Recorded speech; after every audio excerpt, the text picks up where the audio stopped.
In 2015, President at the time, Robert Jones of the University of Albany, looked at the situation and said, well, we have a Carnegie Research One university here that doesn't have engineering, and realized that in a sense the university was not complete. And so he launched an initiative to build the college. In 2015, I was brought in to be the founding dean of that college and to start to build it. Not having legacy is also a drawback in the sense that we don't have 100 years or so of history to point to. But not having legacy also means we don't have the burdens of legacy. So we can look around and identify best practices and build the programs from the start in the way we would like them to end up. We don't have to undo anything that's been in place for 30 or 40 years. The environment and issues deriving therefrom have earned their place as a standalone, strong academic engineering discipline. Our environmental and sustainable engineering program, we're looking to an eye to ensure that we can all get to the 22nd century, at least as a species, if not as individuals. We're trying to ensure that we can do that, and that requires a specific focus on sustainability issues. And so this is part of this fabric or this web approach to engineering that we're trying to pursue. Science and service to society, which is the mission statement for the College of Engineering and Applied Sciences, that's really what engineering is about. It's about coming up with solutions for societal problems, working with the bare bones of science to start that process. And everything we do is connected in that way. We are building a large wireless testbed, Kronos. Kronos is an acronym for Cloud-Based Hybrid RF Optical Network over Synchronous Links. So what it does is it actually has a capability to eliminate the Wi-Fi access points, the wireless base stations, using multiple antennas spread away everywhere. And we collect all the signal together and we process it in cloud. It can be both wireless in the radio frequency as well as optical frequencies, where the lights that you can see, we will be able to communicate using simple visible light and lasers. So Kronos will allow research in multiple different domains.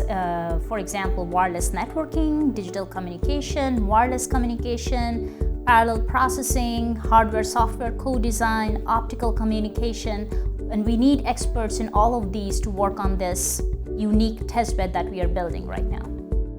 Remote sensing is used very widely to serve our society or in general to serve humanity. The first project I have been working on is NASA's SMAP mission. So SMAP stands for Soil Moisture Active Passive. SMAP is a satellite which carries a radar and a radiometer to measure the amount of water in the top 5 centimeters of soil on Earth's surface. So it provides very useful information about the water cycle on Earth, and also it provides very useful information about the carbon cycle and energy cycle, because the top layer of the soil is where the vegetation lives and where our food grows. Automatic emotion recognition is a process of predicting high-level emotions from human behavior or human interactions.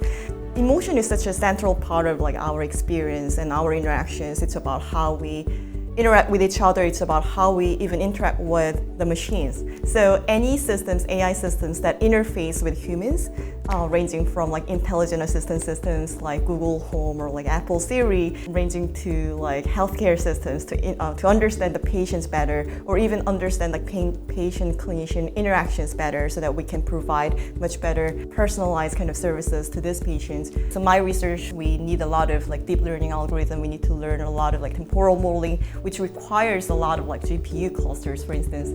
But we have a 12 Tesla clusters, which is really working nicely for doing my research, and those are dedicated just for our college. So I think those kind of facilities and the support, IT support, I think that's something that I love about UAlbany. Well, machine learning is a branch of artificial intelligence, and the basic idea is to teach a computer to learn from its experience. So, a typical computer algorithm, you tell what the computer to do. But in machine learning, we want the computer to actually learn from a lot of data. We work on a wide range of machine learning problems here at the University at Albany. And in particular, one of the most exciting projects I'm involved in is actually detecting fake media on the internet. Those images are particularly designed to cheat human eyes, but machine learning algorithm can look through those signals and figuring out those anomalies and extract that and use that as a hint to tell the difference between a real photograph or video from a fake one.